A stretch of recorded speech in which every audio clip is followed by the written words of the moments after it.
Assalamualaikum warahmatullahi wabarakatuh. Kembali bersama Ibu Suryati pada pelajaran Ilmu Pengetahuan Alam kelas 7. Dengan topik pelajaran kali ini adalah tentang sistem organisasi kehidupan makhluk hidup. Baiklah, sebelum kita lanjut pelajaran, kita lihat motivasi ini. Jika ingin bermimpi, maka cepatlah tidur. Tapi bila ingin membuat mimpi itu menjadi kenyataan, maka cepatlah bangun. Semoga anak ibu semua semangat untuk mewujudkan mimpi kalian. Baiklah, bahasan pertama tentang sel sebagai unit struktural dan fungsional kehidupan. Jadi kita lihat dulu tingkat organisasi tubuh manusia. Artinya kita pada mulanya adalah dari atom membentuk molekul menjadi makromolekul, selanjutnya organel membentuk sel, sel membentuk jaringan, jaringan membentuk organ-organ, organ-organ membentuk sistem organ. Setelah sistem organ lengkap, maka terbentuklah organisme, yaitu tubuh kita sekarang. Dari gambar ini, kita juga dapat melihat urutan organisasi kehidupan pada hewan dan tumbuhan, yaitu juga dimulai dari sel, jaringan, organ, sistem organ, dan organisme. Jadi sel adalah suatu satuan atau unit terkecil yang menyusun tubuh makhluk hidup. Dalam sel terdapat penyusun sel atau organel sel. Organel tidak disebut sebagai unit terkecil kehidupan sebab organel tidak mampu hidup mandiri. Setiap manusia, hewan, dan tumbuhan tersusun dari sel. Sel ada dua jenis, yaitu sel prokariotik dan sel eukariotik. Sel prokariotik tidak diselubungi oleh membran inti, sedangkan sel eukariotik diselubungi oleh membran inti.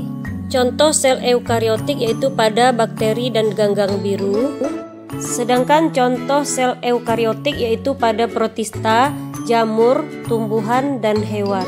Dari gambar berikut ini kita juga bisa melihat perbedaan sel prokariotik dan sel eukariotik,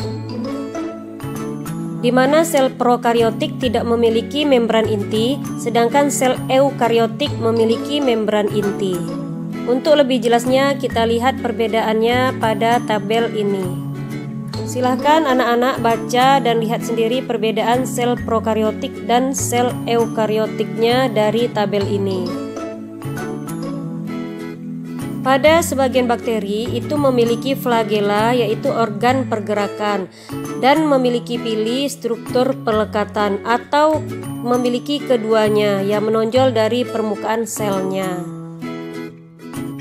Sedangkan ini adalah contoh makhluk hidup bersel satu, dapat hidup mandiri dan dapat mencukupi kebutuhan hidupnya sendiri seperti energi, mineral, dan sebagainya. Dari tabel berikut ini, anak-anak dapat melihat apakah fungsi-fungsi dari organel sel tadi. Silakan disimak dengan baik.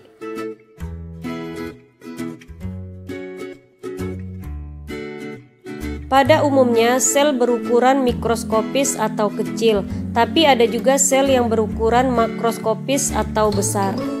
Contohnya seperti telur burung unta dan sel saraf zarafah yang memiliki panjang lebih kurang 1 meter. Gambar di bawah ini menunjukkan ukuran beberapa sel dari makhluk hidup.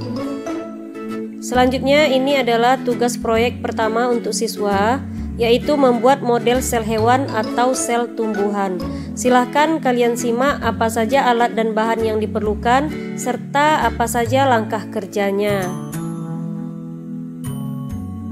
Dan ini adalah contoh hasil kerja siswa yang ada di Indonesia, yaitu membuat model sel hewan atau sel tumbuhan. Silahkan kalian cari referensi di Google atau dari gambar-gambar yang sudah ada ini. Mana yang bagus boleh kalian tiru dan boleh kalian buat kreativitas sendiri lagi yang lebih baik dan menarik. Boleh dikerjakan sendiri ataupun berkelompok. Selanjutnya, jaringan-jaringan pada hewan dan tumbuhan. Jaringan adalah kelompok atau kumpulan sel. Setiap sel suatu organisme memiliki ukuran bervariasi. Ukuran sel mencerminkan fungsi yang dilakukan sel bersangkutan. Sel-sel yang mempunyai fungsi dan bentuk yang sama akan berkelompok. Nah, kelompok sel inilah yang disebut dengan jaringan. Berikut ini adalah jaringan-jaringan pada hewan. Berikut ini kita akan melihat gambar jaringan-jaringan yang dimiliki oleh beberapa hewan. Contohnya yang pertama ini adalah jaringan-jaringan pada burung. Ini adalah jaringan-jaringan yang dimiliki oleh monyet atau kera atau simpanse. Berikut ini adalah 4 jaringan utama pada manusia dan hewan. Yang pertama adalah jaringan ikat, jaringan epitel, jaringan otot, dan jaringan saraf. Keempatnya memiliki bentuk dan tekstur yang berbeda-beda. Berikut ini adalah jaringan pada hewan dan fungsinya.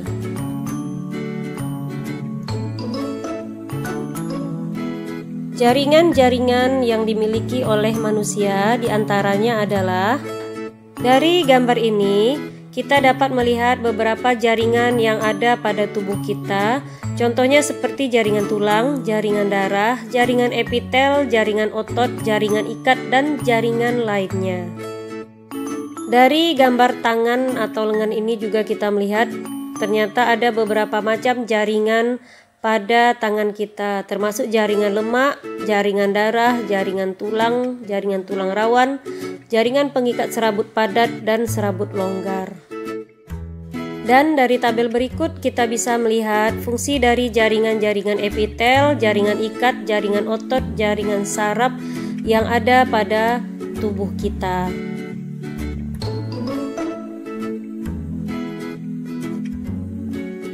Selanjutnya adalah jaringan-jaringan pada tumbuhan. Jaringan sederhana adalah jaringan yang disusun oleh satu sel, contohnya jaringan parenkim, kolenkim, dan sklerenkim. Jaringan kompleks adalah jaringan yang disusun atas berbagai jenis sel, contohnya xilem dan phloem. Berikut ini akan kita lihat sistem jaringan pada organ tumbuhan. Nah, yang ini adalah jaringan daun pada tumbuhan. Kita lihat ada epidermis, xilem, phloem, epidermis bawah, stomata, jaringan spon, dan jaringan polisade. Sedangkan ini adalah gambar jaringan batang dikotil dan monokotil. Perbedaannya adalah pada jaringan dasar dan korteks. Jika diperbesar lagi jaringan pengangkut ini seperti xilem dan phloem, nah gambarnya seperti yang kita lihat ini.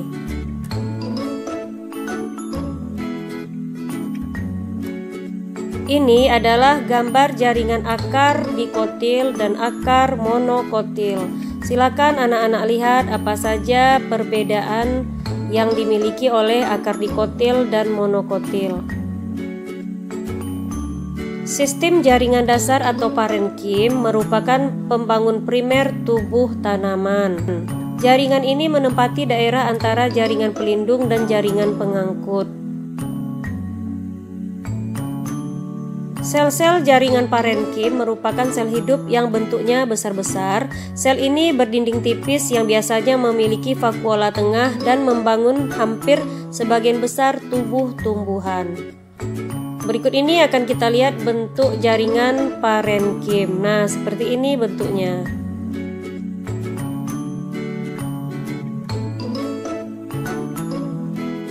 Jaringan epidermis merupakan sel-sel yang terletak di bagian luar tanaman yang berfungsi melindungi tanaman dan mencegah terhadap kehilangan air. Nah, ini adalah contohnya pada daun. Jaringan kolenkim. Sel-sel kolenkim berdinding tebal khususnya di sudut-sudut sel. Sel ini memberikan tunjangan mekanis bagi tumbuhan. Umumnya dijumpai pada daerah-daerah tumbuhan yang tumbuh dengan cepat dan perlu diperkuat. Misalnya pada tangkai daun biasanya diperkuat dengan sel ini. Jaringan sklerenkim, sel-selnya memiliki dinding sel yang sangat tebal yang bersifat merata mengelilingi sel. Sel ini bisa bergabung dengan sel lainnya dan memberikan dukungan mekanik pada tanaman serta memberikan ciri berkayu pada tanaman. Terdapat pada batang, tulang daun, dan kulit luar biji yang keras. Ini adalah gambar dari jaringan sklerenkim.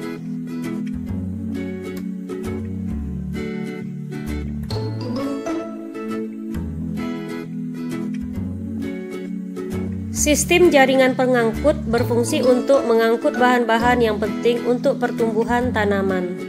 Jaringan pengangkut ada dua, yaitu xilem dan phloem. Xilem berfungsi untuk mengangkut air dan mineral terlarut dari akar ke daun, sedangkan phloem berfungsi untuk mengangkut bahan makanan hasil proses fotosintesis dari daun ke seluruh tubuh tumbuhan. Jaringan xilem merupakan jaringan kompleks yang terdiri atas beberapa tipe sel, yaitu pembuluh xilem dan tracheit xilem. Jaringan phloem merupakan jaringan yang kompleks. Sel-sel yang membangun diantaranya adalah tabung tapis, sel-sel tetangganya yang masih memiliki inti, dan sel-sel sklerenkim. Selanjutnya adalah organ-organ pada hewan dan tumbuhan. Organ adalah kumpulan dari beberapa macam jaringan yang berbeda akan membentuk satu kesatuan untuk melakukan fungsi tertentu. Berikut ini kita lihat organ-organ tubuh yang dimiliki oleh serangga. Organ-organ tubuh yang dimiliki oleh sapi. Organ-organ tubuh yang dimiliki oleh ikan. Kita lihat gambarnya. Organ-organ tubuh yang dimiliki oleh ayam.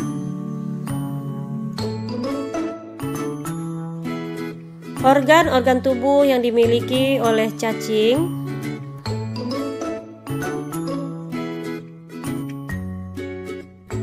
Sedangkan ini adalah gambar cacing yang aslinya. Gambar bentuk tubuh cacing. Selanjutnya adalah organ-organ pada tubuh manusia seperti paru-paru, hati, pankreas, usus besar, usus halus, ovarium, lambung, jantung, telinga, otak, dan lain-lain. Sedangkan ini adalah gambar dari bagian-bagian paru-paru, yaitu alat untuk sistem pernapasan kita. Ini adalah gambar struktur jantung manusia dan bagian-bagiannya. Ada aorta, bilik kiri, bilik kanan, serambi kiri, dan serambi kanan. Berikutnya kita lihat ini adalah gambar jantung yang masih sehat dan gambar jantung yang sudah terkena penyakit serta jantung yang sudah rusak. Sedangkan ini adalah gambar dari bagian-bagian hati, yaitu saluran empedu, cuping kanan, pembuluh hepatik, cuping kiri, saluran hepatik, serta empedu.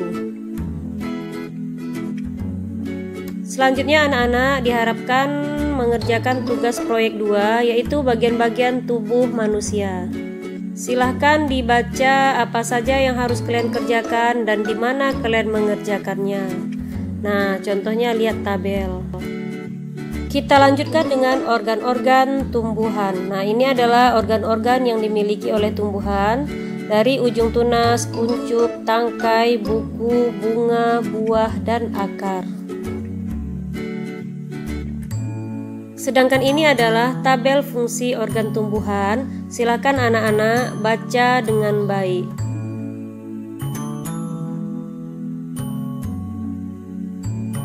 Pembahasan selanjutnya adalah tentang sistem organ dan organisme.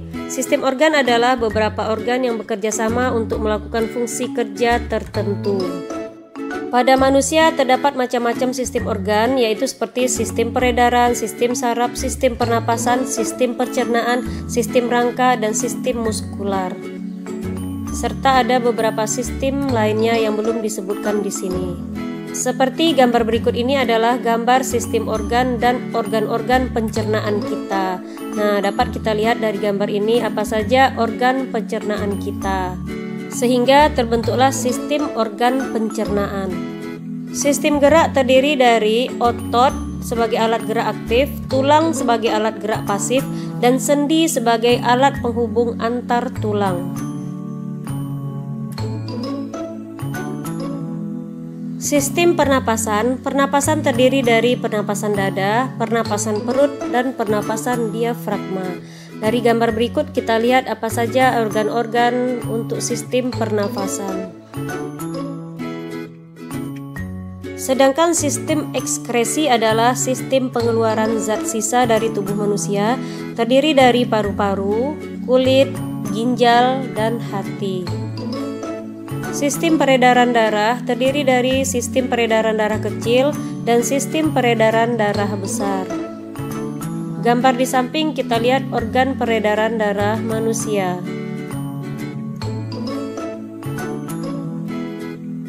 Sedangkan sistem reproduksi adalah berhubungan dengan kemampuan manusia untuk dapat berkembang biak. Nah, dari gambar berikut kita lihat adalah organ reproduksi laki-laki dan organ reproduksi pada perempuan. Sistem saraf juga sangat penting pada manusia karena mengendalikan tubuh kita. Nah, dari gambar ini kita lihat ada saraf parasimpatik dan simpatik yang bekerjanya berlawanan. Silahkan anak-anak lihat dan baca dengan baik perbedaannya. Selanjutnya, satu jenis makhluk hidup atau individu adalah organisme yang terbentuk dari gabungan antar sistem organ yang saling berhubungan dan bekerja sama untuk menjalankan fungsinya. Demikianlah materi tentang sistem organisasi makhluk hidup. Semoga bermanfaat. Assalamualaikum warahmatullahi wabarakatuh. Ini termasuk salah satu motivasi kita agar rajin untuk menuntut ilmu, karena barang siapa yang menempuh jalan untuk menuntut ilmu, terutama ilmu agama, maka akan dimudahkan jalannya menuju ke surga. Baiklah anak-anak, mulailah memikirkan sebuah kesuksesan daripada sebuah kegagalan. Terima kasih. Assalamualaikum warahmatullahi wabarakatuh. Sampai jumpa pada video-video pelajaran selanjutnya.